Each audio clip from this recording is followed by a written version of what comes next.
ನಿರ್ಮಾಣ ಹಂತದ ಸುರಂಗ ಕುಸಿದು 7 ಮಂದಿ ಮೃತಪಟ್ಟ ಘಟನೆ ಸಿಕ್ಕಿಂನ ನಾಮ್ಚಿ ಜಿಲ್ಲೆಯಲ್ಲಿ ನಡೆದಿದೆ.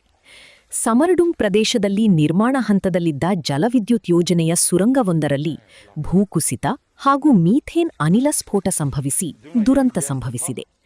ಈ ಘಟನೆಯಲ್ಲಿ ಕನಿಷ್ಠ 7 ಕಾರ್ಮಿಕರು ಮೃತಪಟ್ಟಿದ್ದು, ಹಲವರು ಸುರಂಗದೊಳಗೆ ಸಿಲುಕಿಕೊಂಡಿದ್ದಾರೆ.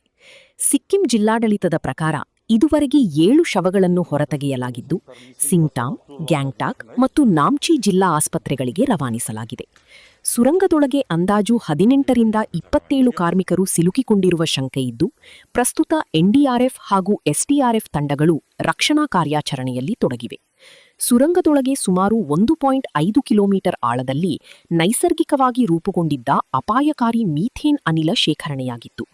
ಅದನ್ನು ಹೊರಹಾಕುವ ಯತ್ನದ ವೇಳೆ ಸ್ಫೋಟ ಸಂಭವಿಸಿ ಭೂಕುಸಿತ ಉಂಟಾಗಿದೆ. ಇದರಿಂದ ಸುರಂಗದ ಪ್ರವೇಶ ದ್ವಾರ ಸಂಪೂರ್ಣ ಬಂದಾಗಿದೆ.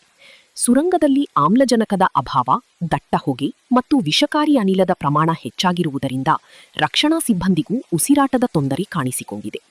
ಗ್ಯಾಸ್ ಮಾಸ್ಕ್ ಮತ್ತು ವಿಶೇಷ ಉಪಕರಣಗಳನ್ನು ಧರಿಸಿ ರಕ್ಷಣಾ ಕಾರ್ಯಾಚರಣೆ ಮುಂದುವರಿಸಲಾಗಿದೆ.